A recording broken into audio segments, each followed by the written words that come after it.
Selamat pagi Bapak Ibu sekalian yang saya kasihi. Selamat pagi juga bagi Bapak Ibu yang mengikuti ibadah ini di rumah masing-masing. Kiranya Tuhan menyertai dan memberkati kita pada pagi hari ini.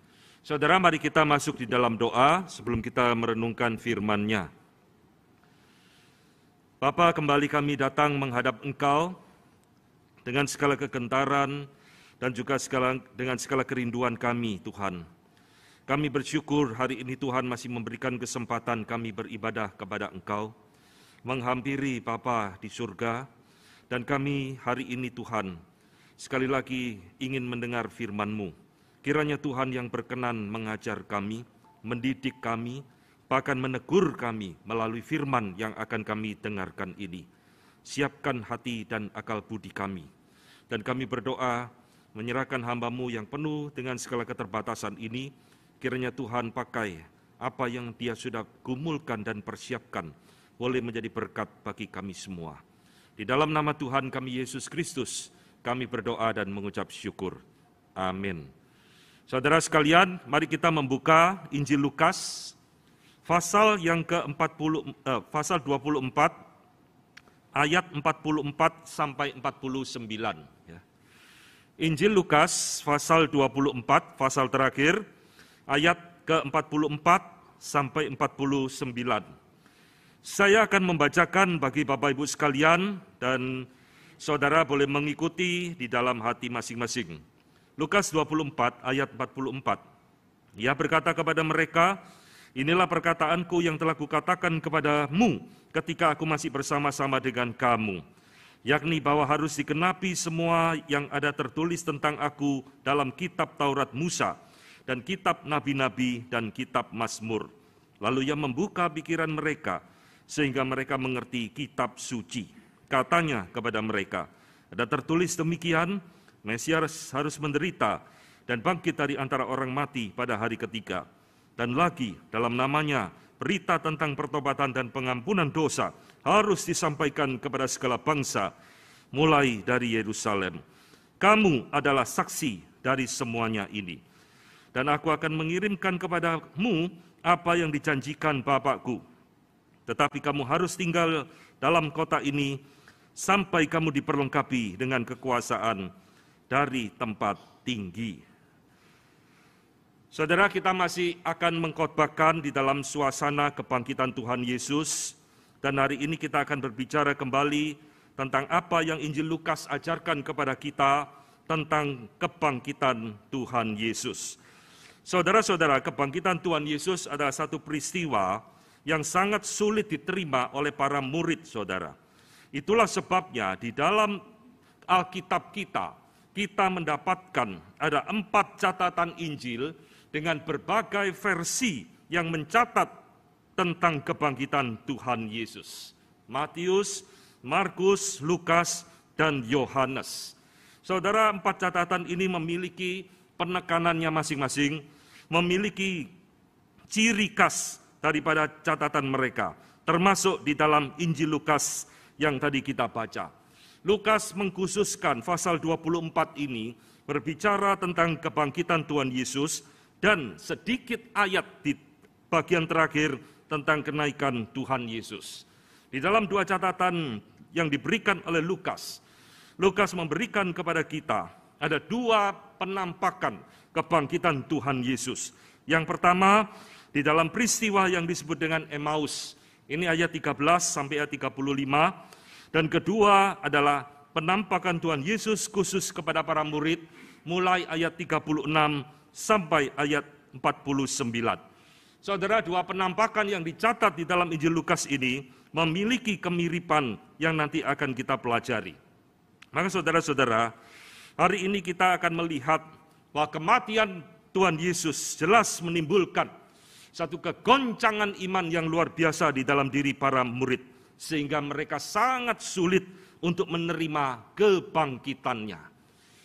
Kita selalu berpikir, mana sih yang lebih sulit, menerima kematian Tuhan Yesus atau menerima kebangkitannya?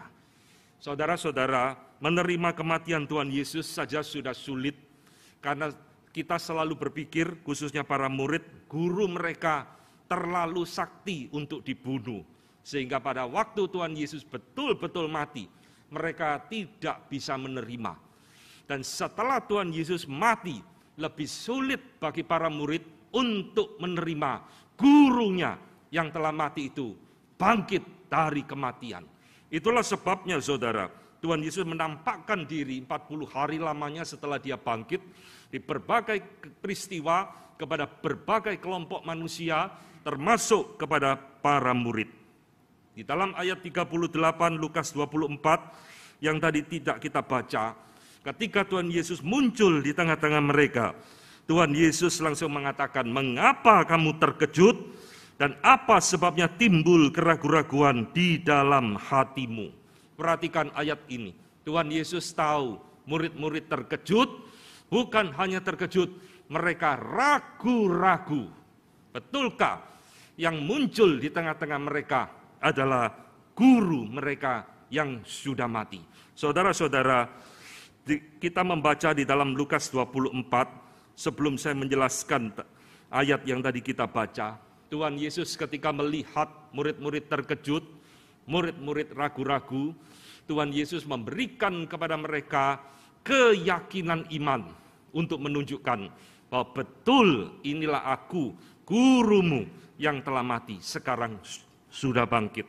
Paling tidak kita menemukan ada dua cara, saudara, Tuhan Yesus membangun iman mereka. Pertama, di dalam ayat 39, Tuhan Yesus berkata kepada para murid, "Lihat tanganku dan kakiku, aku sendirilah ini. Rabalah aku dan lihatlah, karena hantu tidak ada daging dan tulang seperti yang kamu lihat ada padaku." Saudara, inilah cara pertama Tuhan Yesus meyakinkan para murid bahwa dia bangkit dengan mengatakan, "Rabahlah." Ini berbicara tentang sesuatu pengalaman empiris, pengalaman yang nyata berdasarkan sense, dilihat, diraba, dipegang untuk meyakinkan, oh ternyata betul-betul yang ada di depan mereka adalah guru mereka sendiri. Saudara, ayat ini dengan jelas menolak semua ajaran saksi Yehova yang mengajarkan Yesus Kristus tidak pernah bangkit dengan tubuh kebangkitan. Ajaran bidat saksi Yehova hanya percaya Yesus bangkit di dalam roh, dia tidak bangkit di dalam tubuh. Jadi Tuhan Yesus bangkit itu seperti roh gentayangan yang tidak memiliki tubuh. Tetapi ayat ini dan ayat-ayat lain dengan jelas menunjukkan Tuhan Yesus bangkit dengan tubuh yang sama. Rabalah, lihatlah. Saudara-saudara, inilah cara Tuhan Yesus yang pertama membangun iman daripada murid-muridnya. Para murid masih ragu-ragu. Tuhan Yesus kemudian berkata di dalam ayat 42, "Adakah ikan goreng yang engkau miliki?" Nah, saudara lihat, inilah pertama kali dan mungkin satu-satunya di dalam Alkitab dengan jelas dikatakan Tuhan Yesus suka ikan goreng, saudara. Ya, saudara-saudara, di dalam ayat 42, lalu mereka memberikan kepadanya sepotong ikan goreng dan Tuhan Yesus memakan di depan mereka. Di dalam perjanjian lama, saudara, ada satu peristiwa yang disebut dengan teofani. Teofani adalah penampakan. Theo dari kata theos, Allah. Fani dari kata epifani, yaitu kemunculan, appearance. Jadi teofani adalah penampakan Allah di dalam perjanjian lama sebelum Tuhan Yesus datang di dalam wujud manusia. Saudara, di dalam perjanjian lama, Tuhan kadang-kadang muncul di dalam bentuk teofani ini. Salah satunya adalah ketika Tuhan Yesus menghampiri Abraham di dalam kitab Kejadian. Salah satu dari 3 orang yang muncul menampakkan diri kepada Abraham, yang memberikan janji kepada Abraham, itu adalah Kristus sendiri di dalam teofani. Di dalam peristiwa itu, saudara, Abraham juga memasakkan sebuah makanan dan dimakan oleh Kristus yang menampakkan diri. Ini mirip dengan peristiwa kebangkitan ini. Tuhan Yesus setelah bangkit pun dia masih bisa makan seperti kita yang masih hidup. Saudara, inilah cara Tuhan Yesus membangun iman murid-murid yang sudah runtuh, yang sudah hancur, yang penuh dengan satu sikap keraguan-raguan. Lihatlah, rabalah. Masih tidak percaya, ada ikan enggak? Tuhan Yesus makan. Oh, ini betul-betul adalah guru mereka. Saudara yang dikasihi Tuhan, hari ini kita belajar, iman bisa timbul dari pendengaran, kata Paulus. Iman di dalam Lukas 24 juga muncul dari sebuah penglihatan empiris. Saya melihat sendiri, saya menyaksikan sendiri guruku bangkit, maka di situ muncul. Tetapi saudara, hari ini kita tidak berbicara ini. Ketika saya mempersiapkan Lukas 24 ini, ada sesuatu hal penting yang Tuhan ingatkan kepada kita melalui bagian ini. Saudara, di dalam Lukas 24 ini, di dalam ayat-ayat yang tadi kita baca, setelah para murid melihat Tuhan Yesus, setelah para murid itu melihat Tuhan Yesus makan, maka saudara lihat Tuhan Yesus tidak puas dengan iman para murid-muridnya. Tuhan Yesus tidak merasa puas, tidak merasa cukup, tidak merasa bahagia melihat para murid-murid sekarang sudah percaya gurunya sudah bangkit. Hari ini kita mau belajar satu hal yang penting, bahwa iman yang benar, iman yang sejati harus disertai dengan pemahaman yang benar pula. Hari ini kita berbicara tentang satu konsep, yaitu iman dan akal budi. Faith and reason. Saudara-saudara, ini sudah menjadi isu beribu-ribu tahun yang lalu. Sebenarnya iman Kristen itu seperti apa sih? Apa cuma modal iman tok, membabi buta sudah cukup? Ataukah iman Kristen itu adalah iman yang rasionalistik, tidak perlu iman? Di dalam perjalanan gereja sepanjang zaman, dua hal ini selalu dipertentangkan antara iman dan akal budi. Faith and reason. Dipertentangkan terus. Manakah yang membangun iman Kristen? Iman saja ataukah akal budi saja? Saudara, bagian Lukas 24 ini, bagi saya ada satu bagian yang penting sekali yang memperdamaikan pertentangan antara faith and reason. Karena di dalam bagian ini saudara lihat, Tuhan Yesus tidak langsung buru-buru senang. Bagus. Ciamik loh, sekarang sudah percaya saya bangkit. Tidak. Di dalam ayat 44, Tuhan Yesus kembali berkata, mengingatkan dan mengajar para murid kembali.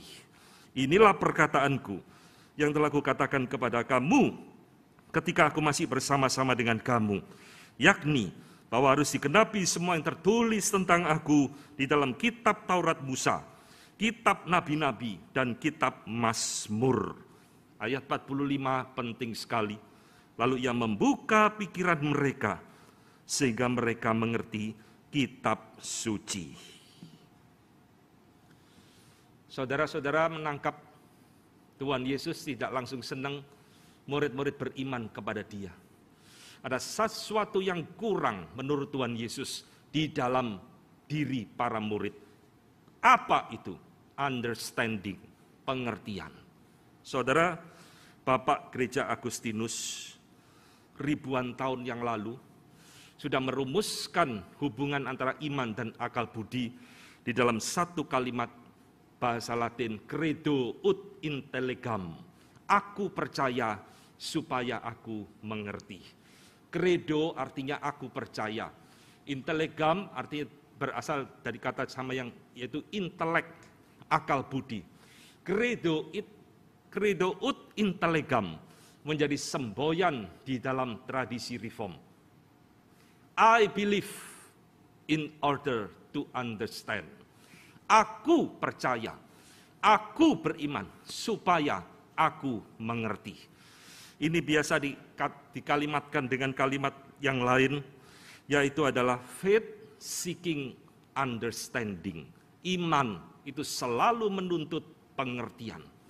Iman yang sejati akan menuntun akal budi orang tersebut untuk mengerti kebenaran firman Tuhan yang sejati. Maka saudara-saudara, faith and reason ada dua hal yang tidak bisa dipisahkan dari iman kekristenan. Iman tak tidak cukup, reason tak tidak boleh. Harus dua-duanya ada. Ini yang Tuhan Yesus ajarkan kepada para murid dan hari ini diajarkan kepada kita. Iman Kristen bukan iman yang membabi buta. Iman Kristen bukan iman yang membuang akal budi. Iman Kristen bukan iman yang menolak akal budi. Iman Kristen bukan iman yang mempertentangkan iman dengan akal budi, tetapi memperdamaikan untuk kita mengerti kebenaran firman Tuhan. Saudara, di dalam bagian inilah Tuhan Yesus membuka pikiran para murid, mengajarkan kembali apa yang dikatakan di dalam Perjanjian Lama tentang diri Tuhan Yesus. Lukas 24, pasal yang penting sekali, karena di dalam paralelnya saudara, di dalam peristiwa daripada peristiwa Emmaus, ternyata Tuhan Yesus juga melakukan hal yang sama. Tuhan Yesus menampakkan diri kepada dua orang murid yang berjalan di jalan Emmaus. Mereka sedang membicarakan tentang seorang yang pernah disalib dan isunya sekarang telah bangkit. Tapi mereka tidak sadar.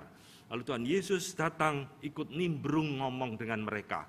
Saudara, di dalam ayat 47, ayat yang tidak kita baca, di sana dikatakan, lalu ia, Yesus ya, menjelaskan kepada mereka apa yang tertulis tentang dia dalam seluruh kitab suci, mulai dari kitab Musa dan segala kitab para nabi. Persis dengan apa yang kita baca tadi. Tuhan Yesus mengajar murid-murid kembali, mengingatkan kembali apa yang dikatakan di dalam kitab Perjanjian Lama. Saudara, kata membuka pikiran, di dalam bahasa Yunani, dianoigo, itu artinya bisa bermacam-macam. Kata ini saudara, ini muncul di dalam Lukas 24 ayat 32. Setelah Tuhan Yesus mengajar mereka berdua, kata mereka seorang kepada yang lain, bukankah hati kita berkobar-kobar ketika ia berbicara dengan kita di tengah jalan, ketika ia menerangkan kitab suci kepada kita? Kata menerangkan di sini ada kata yang sama dipakai untuk membuka pikiran. Kata dianoigo juga muncul di dalam Kisah Rasul 16 ayat 14. Ketika Paulus berkhotbah, di situ ada seorang perempuan Lydia penjual kain ungu dari kota Tiatira yang ikut mendengarkan khotbah Paulus. Lalu dicatat Tuhan membuka hatinya sehingga Lydia memperhatikan apa yang dikhotbahkan Paulus. Jadi saudara lihat, kata membuka pikiran ini adalah satu istilah yang dipakai di dalam Alkitab untuk menunjukkan perubahan cara berpikir, perubahan isi pikiran, perubahan di dalam memahami kebenaran firman Tuhan. Tuhan Yesus tak puas, cukup kamu tahu saya bangkit, tidak. Tuhan Yesus mengajar kembali kitab Perjanjian Lama, mengingatkan kembali tentang apa yang tertulis di sana tentang Dia, supaya pikiran mereka, akal budi mereka boleh dipakai oleh Tuhan untuk mengerti kebenaran firman dengan seutuh-utuhnya. Sekarang kita akan lihat saudara, Tuhan Yesus tadi ngomong kepada para murid, apa yang tertulis di dalam kitab Taurat Musa, kitab para nabi, dan kitab Mazmur. Saudara, ini adalah 3 pembagian di dalam kitab Perjanjian Lama. Jadi kitab Perjanjian Lama itu mulai Kejadian sampai Maleaki, pada waktu zaman Tuhan Yesus hidup itu sudah ada saudara, seperti Alkitab kita sekarang. 39 kitab Kejadian sampai Maleaki sudah ada di dalam zaman Tuhan Yesus, Dan para ahli kitab itu membagi biasanya menjadi 3 kategori ini.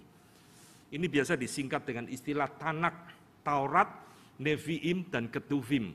Taurat, kitab para nabi, dan kitab tulisan. Saudara-saudara, sekarang kita melihat betulkah apa yang dikatakan oleh Tuhan Yesus?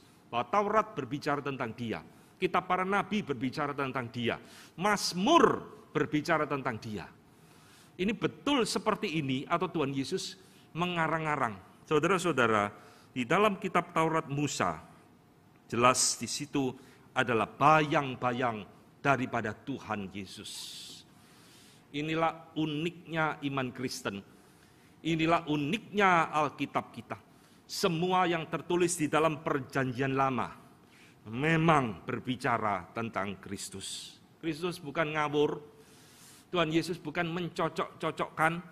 Tuhan Yesus bukan berhalusinasi. Dia mengerti semua kitab-kitab dalam Perjanjian Lama itu berbicara tentang Dia. Yohanes 5 ayat 46. Di dalam perdebatan Tuhan Yesus dengan orang Yahudi dan orang-orang Farisi, Tuhan Yesus mengatakan satu kalimat. Sebab jikalau engkau percaya kepada Musa, tentu engkau akan percaya kepadaku, kata Tuhan Yesus. Sebab Musa menulis tentang aku. Apa yang dituliskan di dalam kitab Taurat Musa, itu semua ada bayang-bayang daripada Kristus yang akan datang ribuan tahun kemudian. Segala ceremonial law, upacara agama yang Tuhan berikan kepada bangsa Israel, yang kita kadang-kadang tidak mudeng, kok rumit sekali. Korban sembelihan, korban penghapus dosa, korban sembelihan pagi, korban sembelihan sore, dan segala macam ceremonial law. Itu semua ada bayang-bayang daripada kematian Kristus di atas kayu salib. Kitab Ibrani Perjanjian Lama. Sebab darah lembu tidak pernah menghapuskan dosa. Dan tidak ada keselamatan di situ. Sebab itu hanya bayang-bayang dari keselamatan yang sejati yang dilakukan oleh Yesus Kristus. Kolose 2:15 Paulus mengatakan, sebab segala hukum Taurat sudah dibatalkan dan digenapi oleh Yesus Kristus. Inilah sebabnya Tuhan Yesus berkata, Musa itu menulis tentang aku. Bahkan di dalam kitab Ulangan 18 ayat ke-18, Tuhan berkata, seorang nabi akan kubangkitkan bagi mereka dari antara saudara mereka seperti engkau ini. Aku akan menaruh firmanku dalam mulutnya dan dia akan mengatakan kepada mereka segala yang kuperintahkan kepadanya. Ayat ini bernubuat tentang kedatangan Yesus pada ribuan tahun yang akan datang. Saudara, kitab Taurat berbicara tentang Yesus. Sekarang bagaimana dengan kitab para nabi? Betulkah kitab yang ditulis oleh nabi-nabi itu berbicara tentang Yesus? Jelas. Karena saudara, kitab para nabi menubuatkan semua proses kehidupan Tuhan Yesus selama dia di dalam dunia ini. Kelahirannya dinubuatkan dalam Yesaya pasal 7, dilahirkan dari seorang perawan. Kematiannya dinubuatkan di dalam Yesaya pasal ke-53. Dia diperhitungkan di antara para penjahat, tetapi sesungguhnya penyakit kitalah yang ditanggungnya. Bahkan dia lahir di kota Bethlehem sudah dinubuatkan oleh Nabi Mika pasal yang ke-5. Bahkan hal yang paling tidak kita pikirkan, dia dikhianati 30 keping perak, sudah dinubuatkan di dalam Zakaria pasal ke-11. Ini kitab para nabi, semua berbicara dan menuliskan tentang Yesus Kristus. Lalu bagaimana dengan kitab Mazmur? Betulkah kitab Mazmur berbicara tentang Tuhan Yesus? Iya. Mazmur 22 menubuatkan apa yang akan terjadi di atas kayu salib. Allahku, Allahku, mengapa engkau meninggalkan aku? Itu dicatat di dalam Mazmur 22. Kebangkitannya pun sudah dinubuatkan dalam Mazmur 16 ayat ke-10. Bahwa dia tidak akan membiarkan aku di dalam dunia orang mati. Dia akan membangkitkan aku. Dan dari 150 mazmur di dalam Alkitab kita, ada 6 mazmur yang kita kenal dengan istilah Messianic Psalm, mazmur-mazmur Mesias. Karena 6 mazmur ini berbicara khusus tentang Yesus Kristus. Saudara-saudara, Kristus dan perjanjian lama tidak bisa dipisahkan. Kalau saudara memperhatikan di dalam kitab Injil, setiap kali Tuhan Yesus masuk ke sinagog, mengajar, berkhotbah, dia selalu berkhotbah dari perjanjian lama. Bahkan di dalam dia dicobai oleh setan di padang gurun, dia memakai perjanjian lama untuk melawan pencobaan. Inilah keunikan Kristus dengan kitab perjanjian lama. Jadi kalau kita sekarang mengerti seluruh perjanjian lama berbicara tentang Yesus Kristus. Alkitab kita berbicara tentang pribadi Kristus. Maka ada 3 hal penting relasi Kristus dengan perjanjian lama. Saudara, Kristus adalah penggenap perjanjian lama. Perjanjian lama adalah bayang-bayang. Kristus menggenapinya. Kedua, Kristus adalah pentafsir perjanjian lama terbaik. Ini kalimat dari John Calvin, Bapak Reformator. Kristus adalah the best interpreter of Old Testament. Tidak ada yang lebih mengerti perjanjian lama selain Kristus. Karena perjanjian lama berbicara tentang Dia. Kristus adalah penghubung, jembatan antara perjanjian lama dengan perjanjian baru. Yang membuat seluruh isi perjanjian lama menjadi terang di dalam perjanjian baru adalah Kristus itu sendiri. Maka saudara, hari ini kita lihat Lukas 24 sangat penting sekali bagi kita. Yesus berbicara di dalam Lukas 24 ini tentang faith and reason. Iman dan akal budi jangan dipisahkan. Iman dan akal budi jangan dipertentangkan. Iman dan akal budi harus harmonis di dalam hidup orang percaya.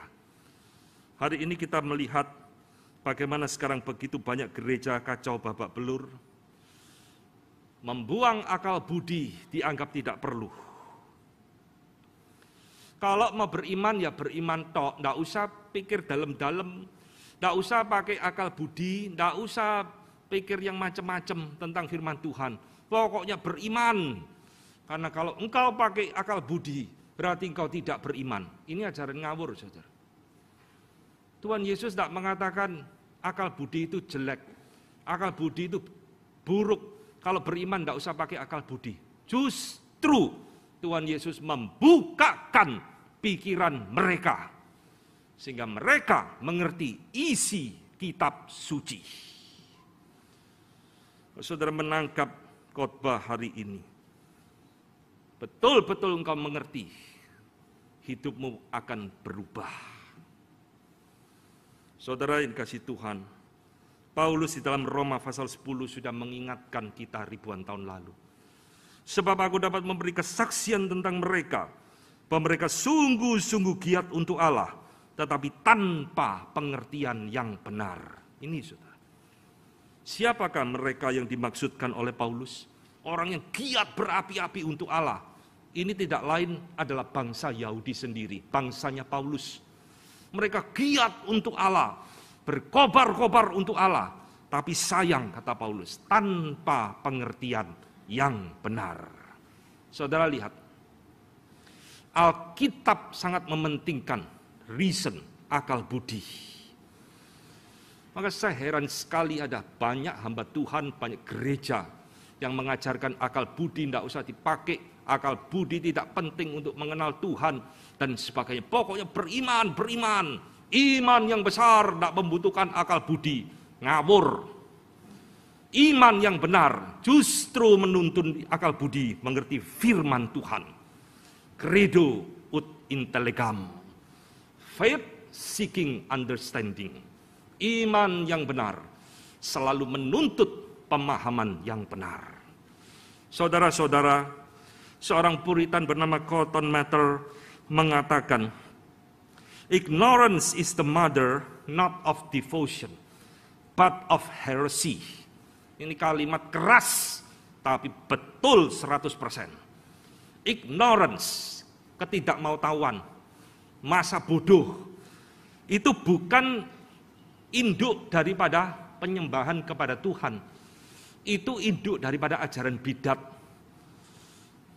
Karena ajaran bidat tidak mau memakai akal budi dengan benar untuk mengerti firman Tuhan, maka muncullah ajaran-ajaran yang menyesatkan di dalam kekristenan. Sekarang lihat saudara, gereja dan kekristenan telah masuk menurut saya di dalam satu fase yang bersifat anti teologi dan anti intelektual. Anti doktrin, anti pengajaran, mengakibatkan gereja menjadi orang-orang yang anti intelektual. Tidak usah mikir. Buat apa sih doktrin diajarkan di gereja? Tidak usah, tidak perlu. Buat apa khotbah yang berat-berat? Tidak usum. Sing penting jemaatku baik-baik semua. Rukun-rukun. Kerjaan lancar, cukup. Itulah model gereja zaman sekarang. Hari ini kita diingatkan oleh Lukas di dalam catatan kebangkitan Tuhan Yesus. Tuhan Yesus tidak cukup engkau beriman. Kau harus mengerti firman Tuhan dengan pemahaman yang benar. Iman yang benar selalu menuntun kita kepada pemahaman doktrin yang benar. Saudara-saudara jangan remehkan. Kalau saudara perhatikan sekarang banyak tema-tema khotbah muncul di gereja tidak karu-karuan. Yang hanya memuaskan kejiwaan seseorang. Jangan menyerah, judul khotbah. Tetaplah berharap. Jangan berputus asa. Temanya seputar begitu-begitu terus, saudara. Tidak ada urusannya dengan firman Tuhan. Tinggal hamba Tuhannya cari ayat cocok-cocokkan dengan khotbah tersebut. Sehingga khotbah di dalam banyak gereja tidak ada bedanya dengan seminar motivasi. Inilah akibat engkau membuang akal budi dari gereja. Siapa yang tidak mencintai pengajaran, dia akan mematikan akal budinya sendiri. Saudara-saudara, apa sih ciri gereja, ciri orang Kristen yang anti dengan teologi, anti dengan doktrin, dan anti dengan intelektual? Paling tidak ada dua ciri utama. Saudara perhatikan. Yang pertama, gereja tersebut akan selalu mengkhotbahkan hal-hal yang menekankan kepada emotion, feeling, atau perasaan. Perasaan dicintai Tuhan, perasaan disertai Tuhan, perasaan mujizat terjadi, perasaan sesuatu engkau dipelihara Tuhan, terus hanya menimbulkan perasaan-perasaan kita dekat Tuhan, cinta Tuhan, tapi tidak memberikan pengertian yang benar tentang apa itu iman Kristen. Inilah ciri pertama, saudara. Gereja-gereja yang membuang teologi, membuang akal budi, terus akan berbicara meninak bobokan kita, perasaan-perasaan kita, tapi sebenarnya itu kosong di hadapan Tuhan. Hati-hati, saudara. Kedua, apa ciri gereja dan hamba Tuhan yang sudah membuang doktrin dan pengajaran anti-intelektualisme? Adalah gereja yang menekankan kepada pengalaman-pengalaman dan kesaksian-kesaksian yang spektakuler. Ke surga lah ketemu Tuhan, ke neraka lah ketemu iblis, kemanalah lihat Yesus, ke situlah ketemu Tuhan. Saudara lihat, sampai kesaksian-kesaksian yang diberikan bertentangan satu dengan yang lain, menjadi lelucon. Satu hamba Tuhan, usai ketemu Tuhan Yesus, dia dipaku tangannya bekas lubang di sini. Hamba Tuhan lain, saya juga ketemu Tuhan Yesus, dipakunya di sini. Loh, yang benar yang mana, saudara? Ngerti? Ini semua kesaksian-kesaksian yang tidak bisa dipertanggungjawabkan. Maka saudara heran, khotbah-khotbah seperti ini paling laris di YouTube. Saya selalu guyonan dengan istri saya. Kenapa orang yang nonton YouTube saya tidak banyak? Karena isi dari semua ada khotbah dan pengajaran-pengajaran yang menuntut kita memakai akal budi untuk mengerti firman Tuhan. Coba kalau saya buat konten YouTube ketemu Yesus, ketemu ke neraka, ke surga, saya jamin 1 jam viewernya bisa puluhan ribu. Tapi itu bukan panggilan saya. Panggilan saya mendidik saudara untuk mengerti firman Tuhan, menjadi dewasa di dalam rohani saudara. Dan itu tidak bisa dilepaskan. Kau harus mempersembahkan akal budimu kepada Tuhan. Saudara-saudara yang kasih Tuhan, Kristus Yesus di dalam Lukas 24 ini jelas mengharmoniskan faith and reason. Iman harus diperlengkapi dengan akal budi. Iman harus menuntun akal budi untuk mengerti kebenaran firman Tuhan. Perhatikan, karena ulah beberapa orang yang menyebut diri sebagai pendeta, hamba Tuhan, sekarang Tuhan Yesus lebih populer dikenal oleh masyarakat umum sebagai dukun penyembuh daripada juru selamat manusia. Betul kan? Lihat di YouTube. Khotbah-khotbah yang tidak suka lagi dengan pengajaran, yang membuang doktrin dan anti dengan intelektual. Yesus yang ditampilkan seperti dukun penyembuh, bukan juru selamat lagi. Inilah saudara wajah kekristenanmu. Inilah yang membuat beberapa hati hamba Tuhan termasuk saya sangat bersedih hati. Maka saya belakangan beberapa tahun ini kemana-mana saya berkhotbah terus seperti ini. Mengingatkan banyak gereja back to the doctrine. Kembali kepada doktrin yang benar. Khotbahkan, ajarkan di gereja supaya jemaat mengerti kebenaran firman Tuhan. Kita bukan iman yang membabi buta. Selama ratusan tahun sejak reformasi terus menghasilkan buku-buku bermutu yang mengajak kita berpikir, bergumul, mengerti firman Tuhan supaya kita bertumbuh di dalamnya. Inilah spirit kita, saudara. Sekarang banyak orang Kristen lebih senang hal-hal yang tidak usah pakai otak, tidak usah mikir. Ke gereja yang penting cari nasihat-nasihat, cari kesaksian-kesaksian, cari cerita-cerita yang lucu, cari yang menyenangkan telinga. Kalau itu yang engkau cari selama engkau menjadi orang Kristen, saya jamin selamanya engkau akan jadi bayi rohani yang tidak mengerti iman kekristenan. Saudara, Tuhan Yesus kembali di dalam Lukas 24 mengingatkan kepada kita. Iman menuntut kepada understanding, pengertian yang benar. Sekarang saya akan tunjukkan kepada saudara, mengapa akal budi itu penting bagi Tuhan Yesus atau bagi Allah, dan juga penting bagi kita. Kenapa akal budi itu penting? Tidak boleh dibuang di dalam kita mengikut Tuhan, menjadi orang Kristen.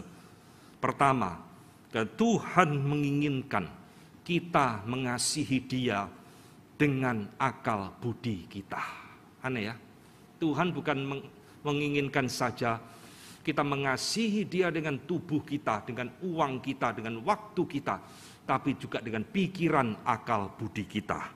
Di dalam Matius 22 ayat 37, ketika Tuhan Yesus ditanya, "Guru, hukum apa sih yang paling utama di dalam hidup seseorang?"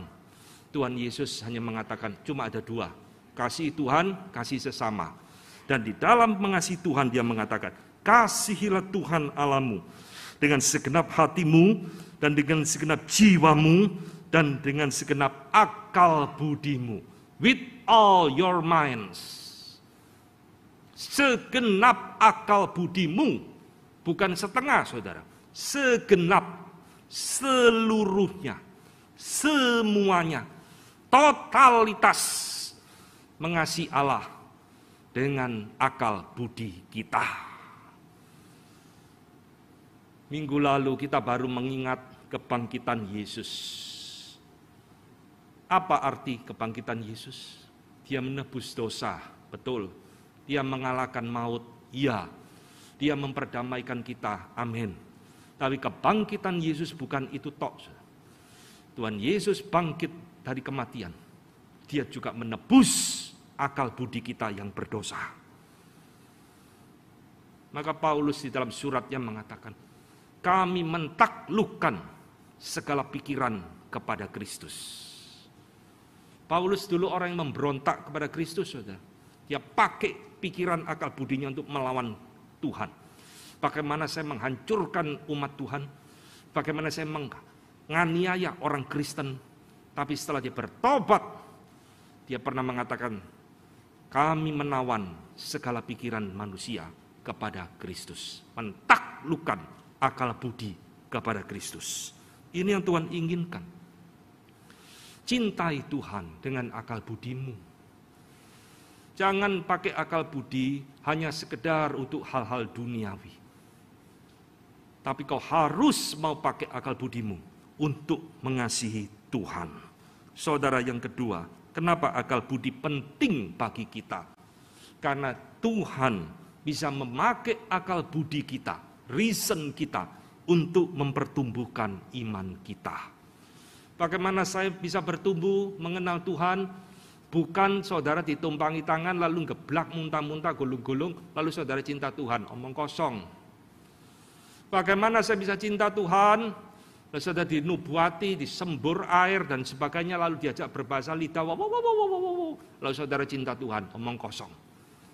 Saudara bisa cinta Tuhan kalau saudara mengerti firman Tuhan dengan baik dan benar. Dan untuk mengerti firman Tuhan dengan baik dan benar, saudara membutuhkan dan memakai akal budi untuk bertumbuh imanmu. Tidak ada cara lain, saudara. Itulah sebabnya tadi Tuhan Yesus mengajar para murid kembali, mengingatkan kembali perjanjian lama. Ini loh perjanjian lama. Saudara-saudara, mengapa banyak orang Kristen berpuluh-puluh tahun ke gereja? Pemahamannya tidak pernah beres. Imannya begitu dangkal. Sehingga gampang sekali digoncang oleh banyak ajaran-ajaran yang menyesatkan. Simple. Berpuluh-puluh tahun kau ke gereja. Kalau engkau tidak mau belajar firman Tuhan baik-baik, selamanya engkau menjadi bayi rohani. Berapa lama engkau ke gereja, sudah berapa lama engkau dibaptis, tidak menjamin engkau adalah orang Kristen yang dewasa rohanimu. Saudara-saudara, gereja sekarang diperhadapkan kepada satu masa yang berbeda. Pandemi ini sudah merubah gereja Tuhan. Pandemi ini sudah merubah pelayanan gereja. Arah pelayanan berubah. Konten pelayanan juga berubah. Karena sekarang sejak pandemi, kemana-mana saya berkhotbah, muncul satu fenomena yang sama. Gereja tidak bisa pulih seperti sedia kala sebelum pandemi. Tak bisa, saudara.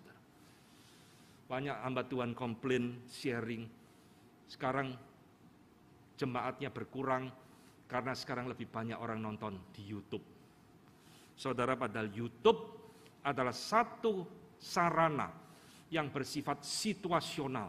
Karena ada perang, ada penyakit seperti yang kita hadapi, atau karena hal-hal lain yang tidak memungkinkan bertemu, barulah itu kita pakai. Tapi setelah keadaan menjadi lebih baik, mestinya orang harus kembali beribadah on-site, bukan online lagi. Tapi ada orang-orang yang sudah terlanjur senang online, enak di rumah, maka tidak mau beribadah di gereja. YouTube membawa kita seperti pedang bermata dua. Ada hal-hal yang positif, khotbah ini bisa disiarkan ke seluruh dunia menjadi berkat bagi orang lain. Tetapi YouTube juga memiliki sisi negatif. Karena di situ banyak khotbah-khotbah yang sesat, khotbah-khotbah yang tidak karu-karuan juga muncul di YouTube. Maka saudara, kalau engkau tidak memiliki pemahaman iman yang kuat di dalam dirimu, kau salah klik masuk ke dalam khotbah yang sesat, kau tidak bisa memfilter, kau tidak bisa mengerti, celaka besar di dalam hidupmu. Inilah sebabnya, saudara. Jangan main-main. Iman Kristen bukan sekedar nyanyi-nyanyi, lalu kasih persembahan pulang. Bukan sekedar jingkrak-jingkrak menyembah Tuhan katanya. Bukan sekedar mengumbar mujizat. Iman Kristen menuntut pengertian, understanding. Apa yang engkau percayai? Tuhan Yesus di dalam bagian ini mengingatkan kepada murid-muridnya, kau harus memakai akal budimu untuk mengerti perjanjian lama.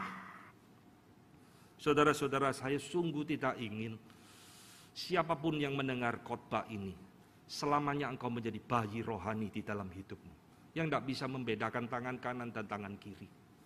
Ajaran ini ya benar, ajaran ini ya benar, ajaran ini cengli, ajaran ini juga cengli. Semua saudara kumpulkan jadi satu. Tidak, saudara. Nabi-nabi palsu selalu ada di dalam setiap zaman dan memakai semua sarana untuk dipakai oleh iblis menyesatkan umat Tuhan. Inilah sebabnya Tuhan menuntut kita memakai akal budi untuk mengerti firman-Nya, supaya saudara menjadi orang dewasa rohani. Orang kalau sudah dewasa rohani, saudara, dia tidak akan mudah digoncangkan oleh ajaran-ajaran yang beredar di dalam zaman ini. Entah khotbah langsung atau di dalam YouTube atau dalam WA dan sebagainya. Kan saudara langsung mengerti ini salah, ini keliru, ini tidak beres, ini sesat. Kan saudara sekarang memiliki pemahaman yang utuh tentang firman Tuhan. Yang ketiga, Bapak Ibu sekalian, mengapa akal budi itu penting bagi kita? Karena akal budi itu menolong kita untuk memberitakan Injil dan berapologetika. Apologetika adalah kita menjawab orang yang mempertanyakan iman kita. Saudara perhatikan di dalam bagian ini, untuk apa sih Tuhan Yesus menjelaskan perjanjian lama kepada para murid? Karena kalau saudara membaca ayat 47 dan 48, di situ rupanya Tuhan Yesus mengutus para murid untuk memberitakan Injil. Kamu adalah saksi dari semuanya ini. Dan berita pertobatan dan pengampunan harus diberitakan kepada semua bangsa. Ini saudara alasannya. Tuhan Yesus mempersiapkan pikiran para murid mengerti kitab suci dengan utuh, supaya mereka memberitakan kebangkitannya. Dan kalau ada orang yang bertanya dan menyangga, mereka bisa menjawab memakai akal budi mereka. Dan di dalam 49, Tuhan Yesus menyertakan, aku akan meminta Bapa mengirim kepadamu apa yang dijanjikan Bapakku. Apa ini saudara? Holy Spirit, Roh Kudus. Lihat, Roh Kudus, akal budi, dan firman Tuhan segitiga ini tidak terpisahkan. Tidak usah pakai akal budi, yang penting penuh dengan Roh Kudus. Tidak usah pakai pikiran, yang penting dipenuhi Roh Kudus. Ini bukan ajaran Alkitab. Roh Kudus memakai akal budi kita yang sudah dipenuhi oleh firman untuk memberitakan Injil, untuk menjawab orang yang mempertanyakan iman kita. Oh, saudara-saudara, di dalam bagian inilah akal budi dan Roh Kudus adalah perlengkapan rohani yang Tuhan berikan kepada orang percaya. Iman jangan dipertentangkan dengan akal budi. Akal budi jangan dipertentangkan dengan Roh Kudus, karena inilah dipakai oleh Tuhan di dalam kita menjadi murid-muridnya. Saudara-saudara, seorang filsuf Kristen bernama J.P. Moreland mengatakan, anti-intelektual telah mengeringkan gereja dari keberaniannya bersaksi dan berbicara tentang hal-hal yang penting. Ini kalimat penting luar biasa, saudara. Anti-intelektual telah mengeringkan gereja dari keberanian untuk bersaksi. Tidak ada lagi pemberitaan Injil. Tidak ada lagi berani berapologetika. Kenapa? Kosong. Yang dikhotbahkan terus mujizat, yang dikhotbahkan terus ketemu setan, ketemu Yesus dan sebagainya. Apa yang mau diberitakan kepada dunia? Tidak ada. Saudara-saudara, hari ini kita diingatkan kembali. Anti-intelektualisme, anti-teologi adalah musuh terbesar gereja saat ini menurut saya. Dan saya tidak ingin saudara menjadi orang Kristen yang demikian. Persembahkan akal budimu untuk Tuhan, saudara. Pakailah itu untuk mengenal Dia. Pakailah itu untuk mengenal firman-Nya. Supaya engkau bertumbuh di dalam rohanimu, tumbuh di dalam imanmu, dan kau menjadi orang Kristen yang dipimpin dan diberkati oleh Tuhan di dalam sepanjang hidupmu. Mau? Siapa yang mau mempersembahkan akal budi untuk Tuhan? Ada? Puji Tuhan, puji Tuhan, puji Tuhan, puji Tuhan. Hari ini firman Tuhan tidak menyenangkan telinga kita. Tapi saya harus berkhotbahkan ini kepada saudara. Karena zaman ini sudah tidak karu-karuan. Kekristenan dan gereja berada dalam satu titik bahaya luar biasa. Kiranya firman Tuhan hari ini jadi berkat di dalam hidup saudara. Dan kembali saudara terus mau mempersembahkan akal budimu untuk Tuhan. Amin. Mari kita tunduk kepala, kita berdoa. Bapa di dalam surga, Engkau telah menebus akal budi kami melalui kematian dan kebangkitan Yesus. Tetapi kami seringkali mengabaikan apa yang Tuhan sudah kerjakan ini. Kami memakai akal budi kami hanya untuk hal-hal yang sementara. Kami jarang memakai akal budi kami untuk memikirkan firman-Mu. Tuhan, tolonglah kami yang penuh kelemahan, penuh dosa, dan penuh dengan kemalasan. Rubahlah hati kami Tuhan, supaya pada hari ini kami berjanji untuk mau mempersembahkan akal budi kami untuk mengenal Engkau di dalam hidup kami. Kami berdoa bagi jemaat di tempat ini dan siapapun yang nanti akan mendengar khotbah ini. Kiranya Tuhan berbelas kasihan kepada kami, menjadikan kami orang Kristen yang dewasa, yang mau memakai akal budi kami untuk mengerti dan mengenal Engkau. Terima kasih Tuhan, dengar doa kami. Dalam nama Tuhan kami Yesus Kristus, Juru Selamat kami, Gembala kami berdoa. Amin.